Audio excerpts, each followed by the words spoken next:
Welcome to another episode of the ACE Circle, where we ignite the entrepreneurial spirit and pave the path to innovation. In today's episode, we have the privilege of hosting a truly inspiring figure, Grace Li Ping Guo, joining us from the dynamic city of Amsterdam, North Holland, Netherlands. Grace isn't just any strategist. She is a true visionary with over 25 years of experience at the helm of international business, navigating the complexity of global marketplaces with a particular focus on China. With a unique blend of expertise in computer science and international business, Grace has become an indispensable resource for companies aiming to expand into the Asian landscape. Today, Grace will share insights from her extensive experience, including her core offerings such as strategic market entry planning, tailored marketing strategies, and cross-cultural mindset, which have helped European firms significantly increase their market share in Asia, as well as clients whose revenue in China have increased by more than tenfold in just 1 to 2 years. Join us for an insightful journey into the world of international business with Grace Li Ping Guo. Whether you are looking to explore new markets or improve existing ventures, the strategies and tips Grace shared today could be your transformative for your business. Let's embark on this learning adventure together and turn opportunities into impactful realities. Hi, Grace. I understand that you have been over 25 years of experience in international business, navigating in the complexity of global marketplaces, especially in China. Would you like to share a brief overview of your journey into the realm of the international business, particularly in China? Yeah, sure. Hi, everyone, and thank you for tuning in. My journey into the realm of international business, especially in China, began after over a decade of experience in software development, project management, and IT consulting across various industries in China. The foundational period was crucial as it not only honed my technical skills, but also deepened my understanding of the unique business landscape in China. Seeking to broaden my horizons, I moved to the Netherlands to pursue international MBA, which was a pivotal moment in my career. This experience equipped me with a global perspective and introduced me to advanced strategic and managerial concepts. After completing my MBA, I worked with several global companies in Amsterdam, where I leveraged my technical and managerial skills to drive business success on an international scale. However, it was during my assignment with a Dutch design firm that I truly found my calling. I realized that my deeper rooted understanding of Chinese culture and business practices could serve as a bridge between Western firms and the Chinese market. This insight led me to focus on strategic market entry planning, developing tailored marketing strategies, and fostering a cross-cultural mindset among European business teams.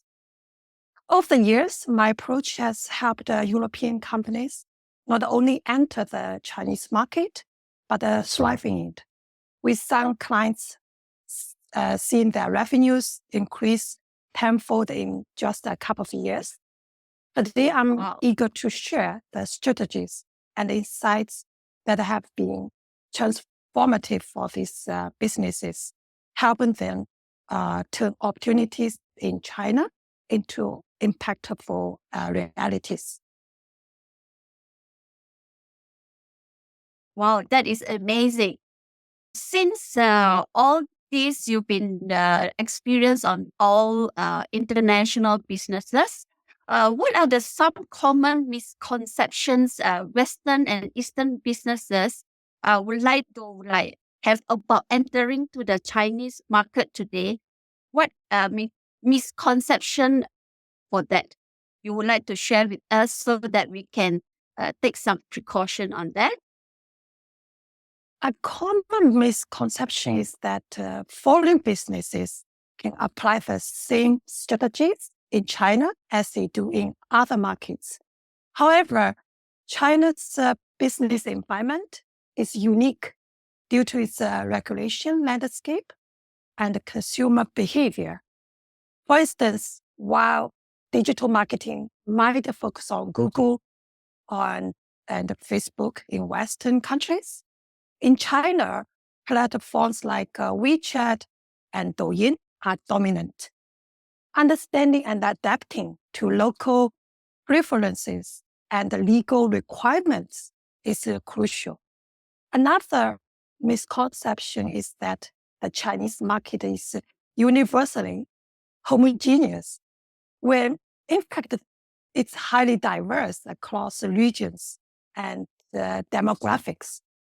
Tailoring approaches to specific local markets within China is often necessary for success. So I mean, with like the China rapid technological advancement, right? How can the foreign businesses keep pace and remain competitive? Because the Western and Eastern, they have their own technology, and can you just share with us, please? Yeah, China is at the forefront of several technological advancements, particularly in e-commerce. Now is social commerce, mobile payments, and artificial intelligence. Our foreign businesses must invest in local technological partnerships and innovations to stay competitive.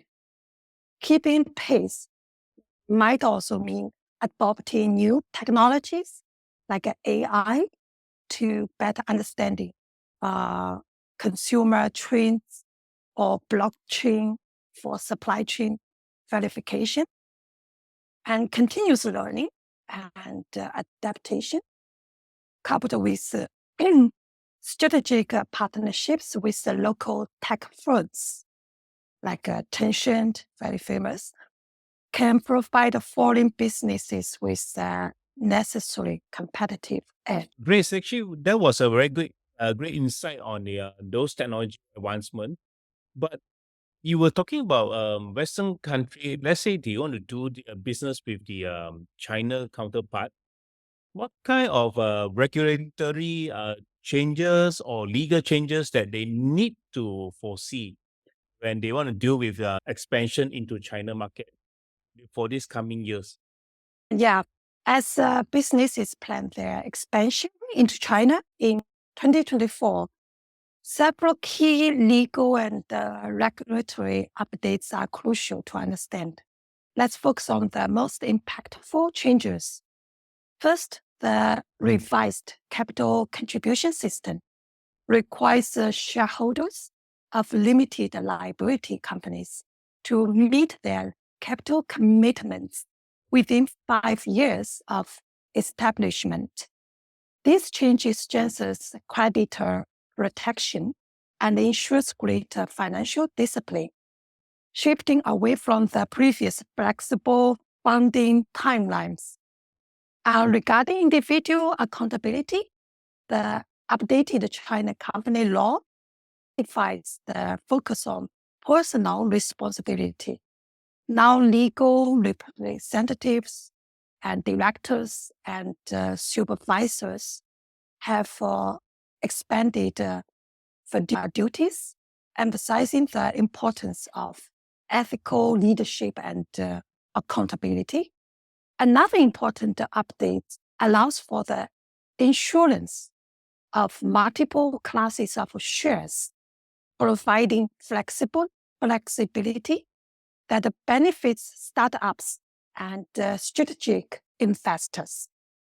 This allows companies to tailor equity structures to fit diverse investor needs and business strategies. The regulation against the financial assistance has also been tightened. Companies can no longer provide financial assistance for the acquisition of their own shares, a move aimed at preventing misuse of company funds and protecting shareholder interests. And finally, the definitions and obligations for controlling shareholders and actual controllers have been clarified, promoting enhanced transparency and accountability in corporate governance. So for business entering the China market in 2024, understanding and adapting to these legal frameworks is essential for success. Can I add something? I just want to check with you. Is there, for let's say for ownership, does it need to be a majority by China people to be in this foreign company, or is open to any level? Meaning that you don't need to be majority by China, or it can be majority by foreigner.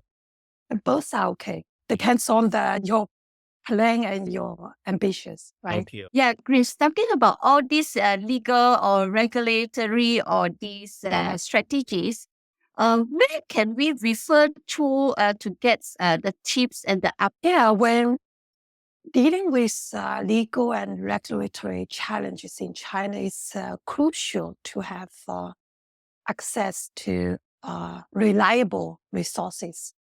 Government websites like the Ministry of Commerce of the People's Republic of China and the State Administration for Market Regulation are primarily sources for authoritative legal information.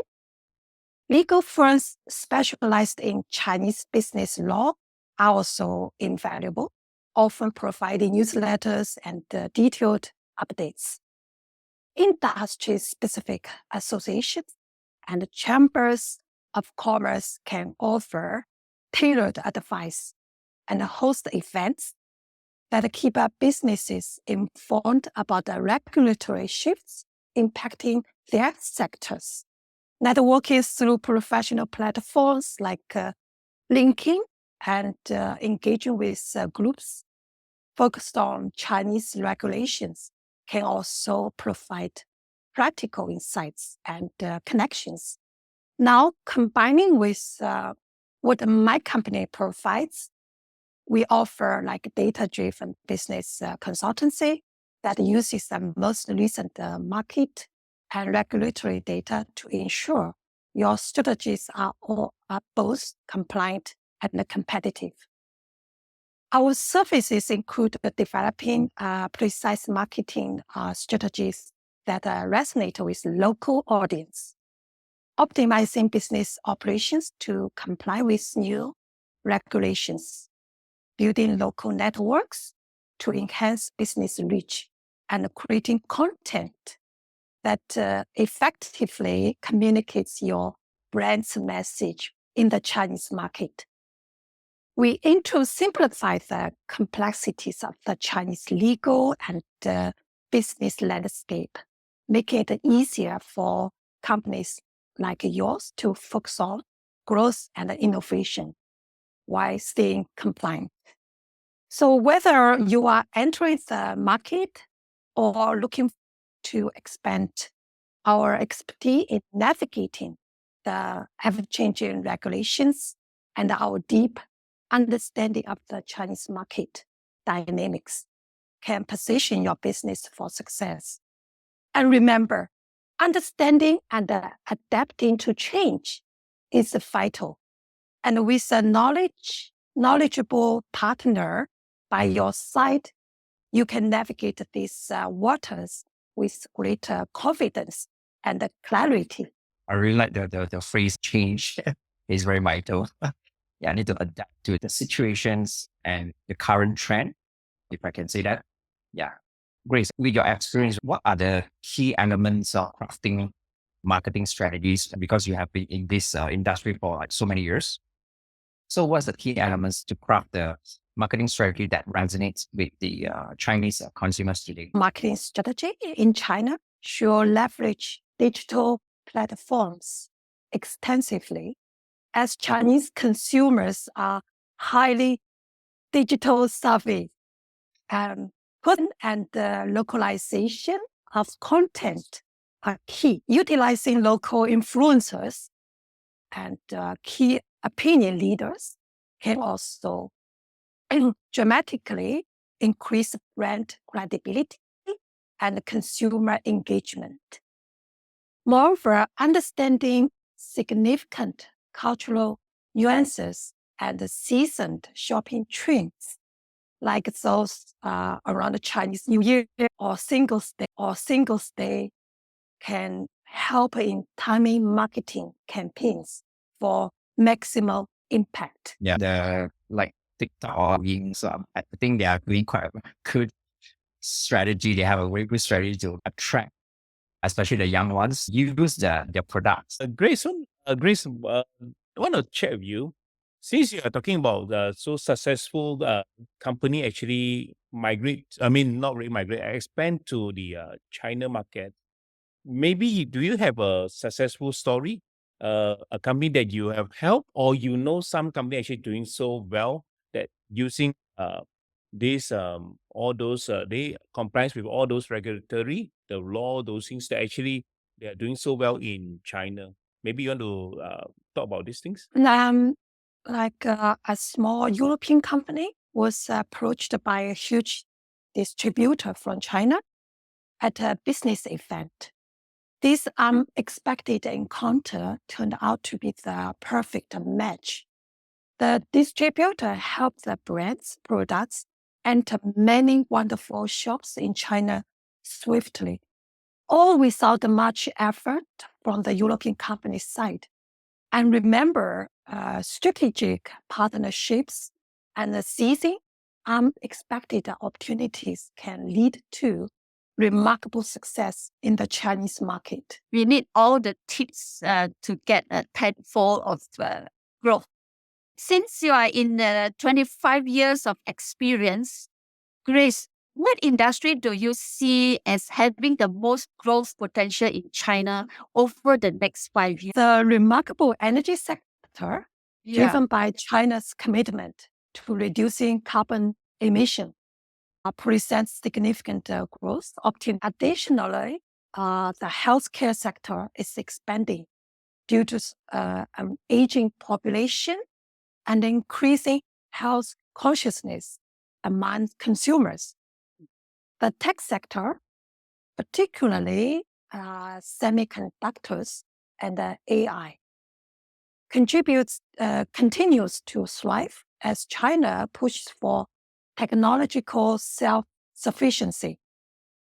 And businesses looking to enter these industries need to consider strategic investments and local partnerships. Thank you for the tips, Grace. Summarize that if you want any company actually wanted to expand to China, they need to look into, first is about the renewable energy, and then secondly is about healthcare, and third is actually the IT, right? This is extra question I'm going to ask you. Is China really focused on ESG this part? Yes. Maybe the reports are not so many outside of China, but some big projects really China had already for many years. Also, especially in the west part of China, I think it's quite amazing. I think like a lot of people will see the potential in the renewable energy, the healthcare, and also this IT, the AI, right? Like for myself, because I'm in healthcare industry, so like what Grace was sharing, the aging is become more common and more elderly. Yeah, what I'm expecting myself like 10, 20 years later, we'll see a lot more elderly, including most. Yeah. So and then the young one have to work harder. That's just one of the add-on, but it's a good business for those who are in healthcare who want to go into like old folks homes. I think China, they actually have these old folks home where I'm not sure, I can't remember where was it, but it's nicely built, nicely done, and it's so comfortable by just looking at it. And just to add on for that, and then Malaysia, there's actually one coming up as well. They're actually working on that. Grace, how important is it for foreign businesses leader to understand the Chinese cultural nuances in negotiation? Because I believe that is a very crucial part to negotiate on deals or business. Yes, understanding cultural nuances is critical, especially in negotiations. For instance, the concept of face, 面子, or personal dignity plays a crucial role in business interactions. Preserving individuals or a company's face during negotiations can be pivotal. Awareness of indirect communication styles, preference for building relationships before proceeding with business, and the importance of consensus rather than confrontation are also vital for successful negotiations. So far, through your experience, there is any like hiccup or sometimes Western and Eastern when they communicate and when they negotiate on the deals? Do you encounter any difficulty from there? You would like to share with us regarding your experience? Building strong business relationships in China often involves more personal engagement than in many Western cultures.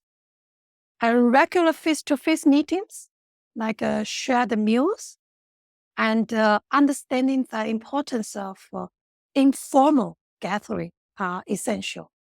Yeah, a lot of my Dutch customers told me because they are not used to, right? So many personal interactive also activities in China, right?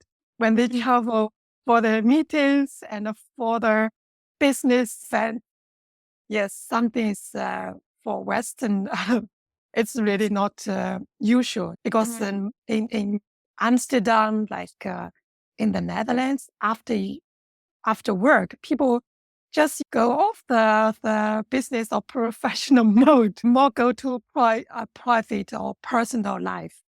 And I think also patience, persistence, and a long-term view are key. As building trust and 关系 takes time, but is fundamental to business success in China. Grace, all this year I've been learning about in China, this word actually very useful, especially the word called 关系. So 关系 actually build relationship. One of the things that I remember, this was by a lady, I think her name is called Catherine. She's from Asia. She's the one who actually opened up Asia, flying from Malaysia to China.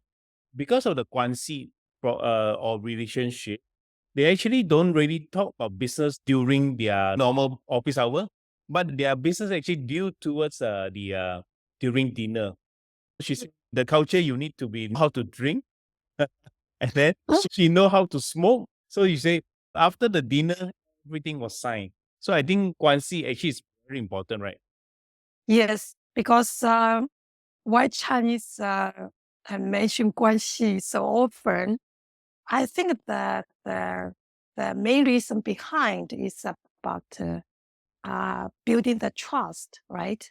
Because Chinese don't do business with people who they cannot trust. That's a very top line. And all the activities, all the networking or 关系, basically it's just make sure you are worthy trust, right? The rest of them will be smooth, basically. Because I think the Chinese Culture. society and the culture, so the trust is really the top one for any business. I remember Chris was sharing with us as well, I think a few weeks ago, about with your employees and also your customer as well. I think in every industry, everyone need to do the trust, then only we can, if let's say it's business, then yeah, people will do business with you because I can trust you. I know who are you, right? I know kind of person you are. Yeah, if let's say you are a jerk, then I don't think I can make business with you. Not in the long. I believe trust is the most important also. For example, if we want to do any collaboration or partners, we also based on the trust that we will go in enter meant to be a partner. Yeah. Yeah, I just remind, a little bit Chinese. It's called 诚信, right? The integrity. Yeah, I think that comes to why they build the relationship, why they build the quantity. Yeah, it's because of the integrity.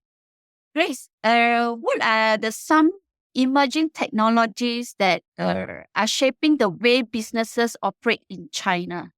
Besides like all these Douyin or WeChat, do you have any others would like to share with us? Yes, emerging technologies such as 5G, AI, and Internet of Things are reshaping industry by enabling smarter, more efficient business processes. The rapid adoption of 5G technology is particularly transformative in industries like manufacturing and telecommunications, facility innovations such as smart factories and enhanced mobile broadband services. And businesses need to integrate these technologies to stay relevant and competitive in the Chinese market. I need to ask some bit more personal to you now. Is because the A Circle is more into the journey as an entrepreneur. Do you have any setback during your all these years of journey, and how you actually overcome it? Because a lot of people wanted to become an entrepreneur, and they always see the entrepreneur as someone who actually drive big cars or buying luxury things, those things. But there are a lot of people don't know. Is it okay for you to share what's your struggle and how you actually overcome it? Being an entrepreneur, I think I really need to be very good at a kind of networking. And to be honest, I'm not a really very social person from my background, but I think I also use different ways to do the networking, like reaching out, like also join some events to meet the people. But it's, I got the opportunities also because of the networking, right? Like people met once and they will remember me, right? So I think it's a very, very important skills. That's also my self-experience and growth point, right? Because from professional, working in the corporates and to be an entrepreneur, you standing alone, basically, that's a big step. So it's also very fast personal growth, right? It's because anyway, business about people, right? So people to people, no matter B2B or B2C, still you need to deal with the people. So I would say social networking skill is essential for entrepreneurs. And second question is, what do you see yourself in 5 years' time? 5 years time, I would say my China Mastery program can really thrive. And also I can build a global bridge builders community, which help bridging the continents and also for people cross culture. They are entrepreneurs or they want to do all kind of events or programs. So that's the mission I try to achieve. have this global community. In light of all these challenges and opportunities we have discussed today, could you share some resources or upcoming events that our audience might find valuable for further enhancing their understanding and capabilities in the China market? Absolutely. Considering the rich insights and different topics we've explored today about navigating the Chinese market, I'd like to invite other listeners to deepen their understanding by participating in an upcoming event, especially tailored to these interests. So a 4-day online webinar, Unlock the Chinese Market, Master Cross-Cultural Business Strategies, and through our unique C2N2 framework, cross-cultural mapping and matching, we will guide you through each crucial aspect of cross-cultural business strategies, making complex concepts accessible and actionable. And like day one, we have the cultural mapping, understanding the terrain. We begin by establishing a foundational understanding of cultural differences using engaging stories and interactive assessment to illustrate these contrasts. This session sets the stage for recognizing how cultural insights directly influence business strategy and operations, areas where our company provides expert consulting. And day two, we have a cultural translation, turning insights into action. And day three, have the mindset adaptation, cultivating flexibility. And day four, strategy matching, align goals with cultural insights. So each session is designed not only to inform, but also to transform your approach to the Chinese market. By the end of these 4 days, you will not only gain a comprehensive understanding of the Chinese market, but also learn how to apply these insights directly through strategies tailored to your business needs. The coming webinar is scheduled for August 6th to 9th. It's a free event. And to ensure you don't miss out on this opportunity, and you can go to register today, I highly recommend sign up early to secure your spot. And this is a great chance to enhance your capabilities and connect with other professionals interested in the Chinese market. Will you provide any services for Asia country besides Western? Yeah, for me, actually, there's no big difference for Asia and Europe Western. because, for China, it's all out of China, right? So inside and outside, there's a lot of things like information gap, also other mindset gap, right? And also of course, the systems are different. It's like we use Microsoft products and Apple products, right? So it's really different. I always use this as an example to explain because Microsoft, you can see the platform. It's easy to plug in and integrate, but Apple has own advantage, right? Everything inside and easy to to feel safe and you feel comfortable. And also, once you are used to it, you feel, wow, it's amazing, easy to upgrade. I think we also put in. I think we also put in the link for her LinkedIn profile, so anyone actually always can follow her and maybe get all those. She actually, Grace actually published a lot of articles. I actually occasionally I will go in and read it, and I find it very insightful.